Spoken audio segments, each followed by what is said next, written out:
Hey everybody, Jimmy with the Triple C Collective, Collin here.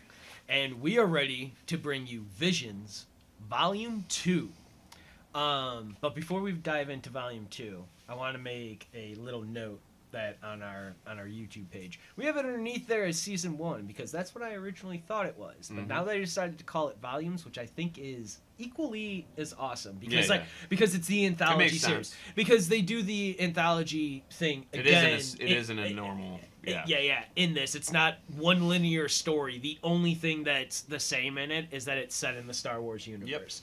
Otherwise, it's still done by a bunch of different studios, and Which makes the sandbox so much more fun to play in for them. you know what? Absolutely. You know what? Before we dive into any more of Season 2 or Volume 2 of Visions, tell me about Season 1 because you didn't pod with me for that. So Right. I let me loved know. Season 1. It was a fun way to see the Star Wars universe in a whole new way without focusing on the characters we're used to. We're seeing like different sides where there's like a music episode and there's this, that, and the other. It was very fun, and we see the different art styles. And even if you don't like the art style in one episode, I'm sure you're gonna like one in another. It was really fun. Yeah, my favorite one though was the first episode of this season. Yeah, the samurai. What was it called? Was it called this? I believe they call them. Was it the Jedi? Yeah. Jedi. Yeah. Or Jedi. Which would make sense with the first episode of this episode. So for this volume. One of the things I will say that I love, and we can now work into like the differences of Volume 2 a little bit here. One of the things that I did love about Volume 1, obviously I'm wearing the Volume 1 t-shirt, is that it was one of the things that they talk about in the cool special features that they give you the filmmaker focus, and they do the same thing in Volume 2 here, is that they talk about how it was awesome going back to the Japanese culture that influenced Lucas originally to bring us Star Wars, and to then see it now being repaid with them was really great. And the one thing that I will say is like the cool thing in letting Japanese companies go ahead and make some Star Wars content. All of those anime studios, very good great. Move. Awesome. So Volume 1 was great. Volume 1 really was awesome, and in Volume 2, in the extras, they give you special features, which is awesome. They did the same thing in Volume 1. And I've got to say, this is awesome. Like, yes, Disney's a big old corporation, but thank you for giving me special features of these. They're only 10-minute bits. I wish these things were an hour on each episode, but I will take what I can get here. And what we get in these filmmaker focuses are 10-minute little documentaries. First one is usually about the whole volume itself, and then they break it down into each studio talking about each episode that they produced and stuff. Yeah, it's a good way for Disney to showcase other studios. And that's like as evil as a corporation or whatever it is. Like it's nice to see anime studios getting some credit for something in a universe created and designed around the idea of it having Japanese culture very much ingrained in it. Well, and then the idea of now Star Wars just being such a global thing in Volume 2, what do? They don't just they leave they have a studio from Japan coming in on this one, but it's not this episode, but they bring in a global animation studios. So it's no longer than just anime that we saw very heavily influenced on Volume 1. It is now global animation, and that is so cool. And in the global vision, they call it, that's the 10-minute doc for Volume 2. It's awesome. They talk about starting in Japan, as we just said. I love that they also talk about the different styles of animation that we get. The 2D, the 3D, the stop motion. It's amazing that we get all of these different styles. So what you were talking about before in Volume 1, if you didn't like one studio style, you've got another studio style. It's beautiful. I've watched. Oh man, it's great. So I personally have loved this. I love that they decided to do the global reach. And with that, without further ado, we should jump into Episode 1, Sith, which is by El Guiri Studios from Madrid, Spain. Oh, cool, yeah. And so, I don't think, because you haven't watched the filmmaker focuses yet. So, El Guiri is from Madrid, Spain, awesome. And Ricardo It Blas. was very unique artistry in this one. It was it almost seemed unfinished, but like in a cool way. You know what I mean? Well, it almost seemed like you were like seeing the inside of the machine almost like at certain points. But it was like so well done and the thing is though artistic. is like yes, you're right, because we open up with who we don't get her name in it, so Right. really in the end it's just either like apprentice because we see the master, but in this filmmaker focus we find out her name is Lola. Actually. Lola. And I was so- gonna ask you. I'm like, I didn't so- catch a name. So yeah, her name is Lola, and Lola is in this very white with like some pink and gray kind of shades on there, but in the end, dude, think about what we're gonna jump into here. It's a blank canvas Mhm. of it. And what do we find out? Like what she does? Like we meet her little droid E2 and stuff, which is awesome. I love that. I love a good droid, but he looks Imperial too. Right, Which he definitely which was like He definitely like was, which was yeah. like oh She's a reprogrammed an Imperial droid, most likely, Uh-huh. or like some kind of Sith droid that they had. But yeah, I love this episode because it takes us into a whole new side of Star Wars again. It takes us into like a Force user's hobbies and artistry that you would definitely have in a Right. world like this. and using the Force to create art though, Is which amazing. was crazy because we find out that she's a painter, and then once you look back at like your surroundings in there, and you're like, oh my god, she has this whole thing like white or whatever, so that whenever she wants to do something, it's a blank canvas for her to do whatever she Yeah. wants whenever she wants, and you're like, oh my god, that's so cool. And they start to go through like the corridors, and it starts to get. You can see the black. Yeah. You see the She's black actually painting it white. and like, well, she's either painting it white or then trying to put color to it. Yes. Because you see her pull out, like, let's call it the clear white paint, the balls that she's like just floating around or whatever, and then you see them turn to color, like she uses the Force or whatever to change the color in them, which is interesting because it's like the idea of then changing your color of your kyber crystal and stuff. Yeah, like hers was different. Like I started thinking about that. Is like I was like, oh my god, I wonder if like the paint is actually like, is the paint she's using actually like a mashed up like paint of like kyber crystal thing, Interesting. and then that's how you're able to get the colors. Right. Because if you look at the colors that she puts up there originally, it's yellow, blue, and red. All colors we've seen as real lightsabers in Yes, there. exactly. But And, yeah, like- this is the first time we've seen a yellow lightsaber like that. Yeah. In Visions, absolutely, yeah. Absolutely. Because the only other It yellow means- one we've seen is Rey. Yeah, and it means like I think wisdom and stuff. It comes along with that color. I'm not 100% sure, but there's look into it, and there's definitely a meaning behind that alone. And yeah, it's just so cool seeing how she is basically using all the colors instead of, and that's such a good metaphor for like what the Jedi did wrong, what the Sith did wrong. They went too far one way or the other, and instead of using their whole palette in front of them, they were just using this side or that side. And she's trying to create art with the overall Jedi way, and it's so cool to see. And then her and her droid walking through that corridor, and the droid getting scared once they hit the darker parts. Yeah, because and you see those like evil eyes and stuff. There's a beep beep beep. There's a radar bing, and they think it's just like Sector 7 or something, right? Beacon 7. Yeah. So Beacon 7, they're like they have to go to Beacon 7 to check out what just landed there, and they think it's a meteor, which we know it's not. Hold gonna on, be a meteor. I gotta make a comment here.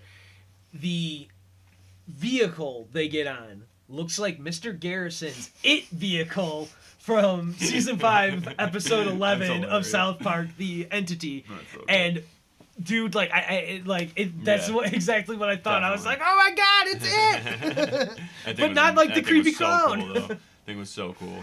Yeah, because but it really the way was. the droid hops in it and like becomes part of it, like any ship. Exactly, just like in like how we see in like the X-wings and stuff, like just kind of goes in there. And then we see her tearing through this planet, and she finally gets to. It's an asteroid. It was it's an asteroid. Lone asteroid, yeah. The plane. Mm-hmm. She's running through, going through the different. You see what it looks like, the asteroid, and she gets to this spot where she thinks there's a meteor, and it's not.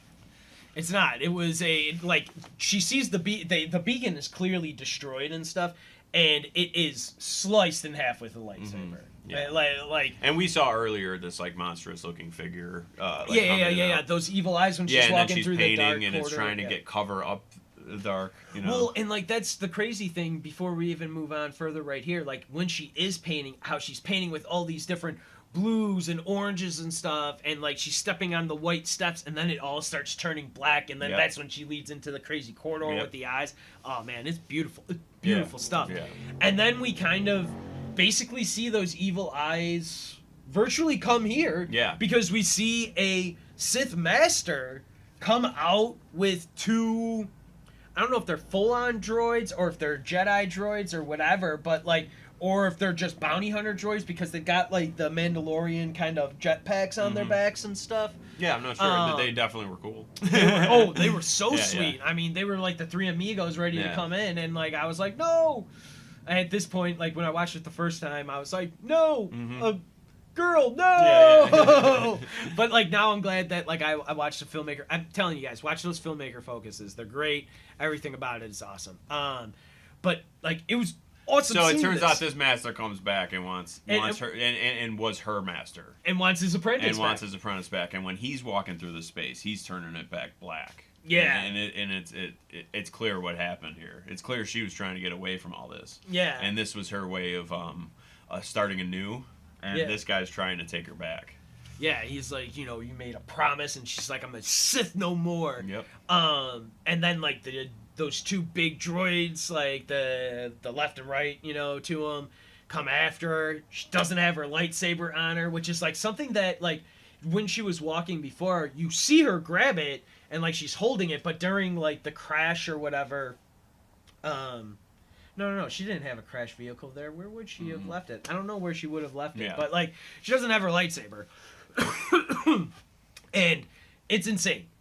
This entire like battle and everything that's going on with these droids. You see little E2 does his little like, I don't know, like hyper beam or whatever, and just like shoots the one droid's like head off. Like that was wild. Yeah, definitely.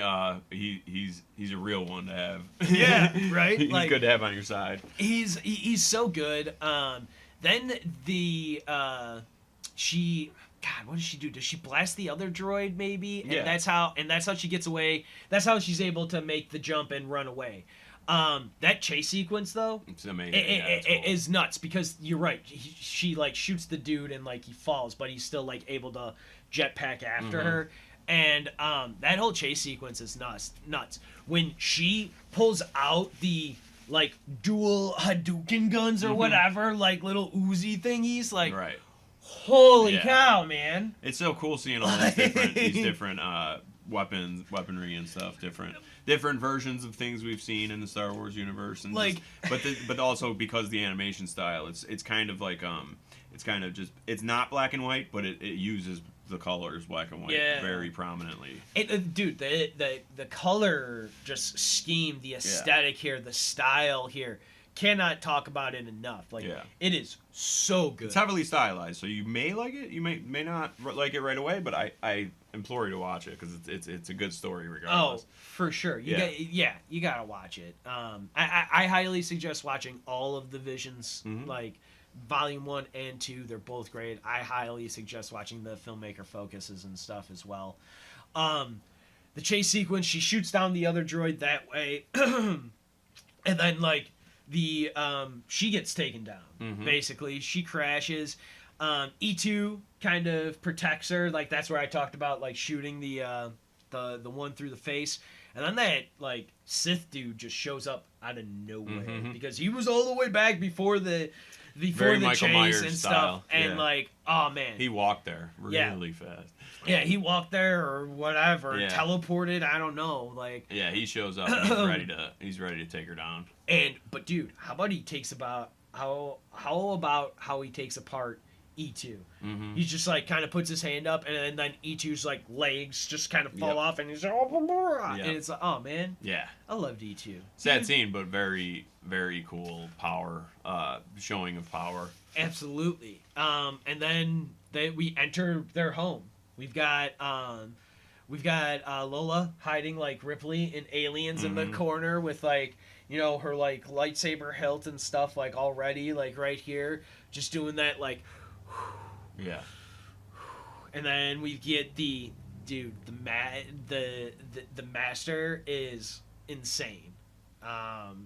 Yeah, he's a great looking character. He looks so cool. He's got the big breathing like math apparatus on his face. Yeah. Like his name is Lord Kutu. It looks like an evil Plo Koon almost. Like, so Lord Kutu. Not, but yeah. Lord Kutu. Sorry, Lord that's Kutu. Okay. Yeah, that's his name. So Lord Kutu. Yeah. So he comes up dragging his lightsaber up Yep. on the ground, dude. Very cool move. How cool was Very that? Cool move. The sparks and all that. Yeah, it's Yeah. I always love that. And then yeah, this is when, well, he's talking smack to her basically the whole time. Yeah. You know, like, and she gets the realization here. Lola does. Like, he's talking like so much crap that like, you got to come back. Like, you're nothing here, or whatever. Like, you can't do this. Just come back with me, and it'll be fine. You'll be able to do what you were supposed to do, and all that kind of stuff. And what Lola kind of sort of figures out here is that she needs to have that balance of the light and dark in her. You know, it's like she's got to have that little bit of what Luke does in Return of the Jedi. Just touches it. Yeah. He just touches it. Right. And like where she was Sith, like knowledge full on, knowledge isn't evil. Yeah. Knowing about something isn't evil. It's about the way you use that knowledge, and Right. that's the way she's. And that's her realization Yeah. is that for her to like kind of have that peace is that she's got to accept that she has this dark side. Yeah, she has this knowledge that the Sith have, but she doesn't need to use it in the way they use it. Yeah. And she can be different. Absolutely. But yeah, this is cool because you see her yellow lightsaber like we were talking about, and then when in the midst of their battle, it was just a sweet battle they're having. Yeah. She opens up, she like Darth Maul style, the red one does come out. So she's like, all right, I am going to use all the colors. So the black globules of paint are going around her, and she turns those into color. Yeah. And then she flips out the other saber, and what's his name? Lord what? Lord Kutu. Lord Kutu go at it, and it's like a Darth Maul ending. You know. Yep. He goes high and she goes low. He goes low and she goes high. Yeah. But dude, it's so great, and she's like, no. No Sith. Mm-hmm. And yeah, because he's like, good, you killed me, now you Yeah. are the master. And she's Yeah. like, nope, I am not a Sith still. You can just die. You could die knowing You your can die apprentice now. did their own thing. And she's so cool. She was such a cool character. Yeah, and it's great. This was just like the Jedi. The first, Yeah. you know, the first episode of very much story wise, it was similar. Yeah. In a different vein though. Like I don't have to be what I'm prescribed to be. Yeah. You know? It was so good. We see E2 is fixed up at the end. Mhm. She's like, E2's like, hey, are we still gonna like stay here? Is this still gonna be home? And she's like, oh, sweet droid, no, we've gotta go. People are gonna be coming to look for us. This is our life. But like, you know, we can find but like, it's basically like we can find a new home. Like, you know, but at the same time, you finally feel like for the first time that she actually feels that she can leave here and actually have a life outside of the life that she was trying to lead so reclusively. Her major opponent is down. Now she can be a little more adventurous. Yes, absolutely. And still on the run. Yeah, still on the run. And you know, like, so they get up on the ship and they take off and they fly away. We see like the half like ring type of like asteroid that they were on there that kind of looks like an eye and stuff. But the one thing we do see at the end is that finished lightsaber mural that we see with the fist up, and it has both the yellow and the red on there. And yeah, man, like, cool imagery. Just understanding that you can have the knowledge to wield this other power and not necessarily use it for what they want you to use it for. Yeah, she will like real life human take too. Yeah. So then. That's the end of the episode, but quickly here, I just want to go over a couple of points that they told us in the Filmmaker Focus that I thought was, like, really cool. Again, El Guiri Studio is like, a very young studio. Part of their, like, coming together and stuff was their, like, work on, like, the Sith and everything, like, this specific, like, short. So that was really cool. Rodrigo Blas, he's the writer director of this short, and he talks about, he was like, well, when you get the opportunity and like whatnot, he was like, designing lightsabers, ships, and droids, like. It's so awesome, yeah. and like I'm like, yeah, you know, That like would be like I get it. The actors who play Lola and Master Kutu, both are both the English and the Spanish speakers. Oh, so they do the Spanish version too. So nice, they do the Spanish version as well, which I thought was like really cool. But that was something that Something Rodrigo will be lost in translation. No, but that's something that Rodrigo like specifically looked for when he cast those characters. Awesome. Because he wanted, because you're right, something would have been lost or whatever, but he wanted to keep that like that essence to it, or like those people so close to what they were and everything like that. That was just so cool. I like the idea that they described E2 as a creature monster crossed with a droid, and it just tickles me. Yeah. That just tickles me so much. And like the guy who like animated that helped make the like articulations and stuff of it. He wanted him to be scary looking, but cute acting, and it was very good. They did it so well. And that the guy who like animated it and stuff helped do all that was Carlos Salgado. Salgado, and like that was really cool. This is just like the last thing that I got to talk about is how they got those like drops of paint and stuff in there. They put like a little 4x4 box, small little box, put like epoxy or resin in there, and then with like eye droplets or like kind of syringe, just drops in there. Real life. And drops, then that's how you see them kind of like float and stuff in there, because they put it up on a white background then, and they put a camera in front of it, and then they capture all that stuff kind of moving and floating around. So it's natural. And I would that's like, why it looks so natural in the outside. I was like, oh my god, my mind was like blown seeing that. Like that was for like so cool. For a stylized version, that part did seem so natural, so that makes sense. Yeah, like it was so cool and so wild.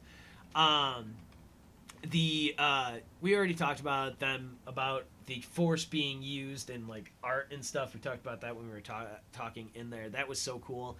I like the music. Music was done by Dan Levy. That was really great stuff.